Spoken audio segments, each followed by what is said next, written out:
देख सकते हैं हमारा तो ये काम हो गया कि बिल्कुल ख़त्म हो गया। नहीं, मुझे बताएं क्या रीज़न है, क्या निकासी का मसला है या किसी ने कोई रुकावट की हुई है, सारा तफसील से बताएं। ये सर 2 घर हैं, ये देख सकते हैं आप खुद आप, क्योंकि ये पीछे भी देख सकते हैं, कैमरा मैन दिखा सकता है आपका पीछे जो 2 घर हैं जनाब, इन्होंने डक्का लगाया हुआ है। ये कहते हैं एक मैं जो मुलाजम हूं सरकारी, जो बंदा आएगा उसको FIR करा दूंगा।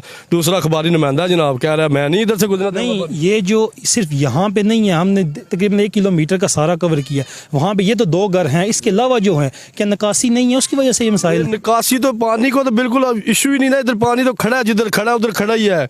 ये तो ठीक है, इधर इमाम मस्जिद है हमारे, उन्होंने आपने सुना जो कुछ गया उन्होंने, इधर से बिल्कुल ख़त्म है। एक बंदा ये तकरीबन आधा किलोमीटर है, टोटल नहीं है ज़्यादा। ये झेलम सिटी है, जो मेरा मतलब है झेलम सिटी का एक एरिया बना हुआ है जनाब, बड़ा अच्छा एरिया।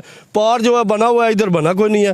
तो ये जी आपने अहले इलाका की, अहले मकीन की गुफ्तगू सुनी, मेरे साथ कैमरा मैन ना आ सके तो ये आप देख सकते हैं, ये जोहर की शक्ल इख्तियार कर गया।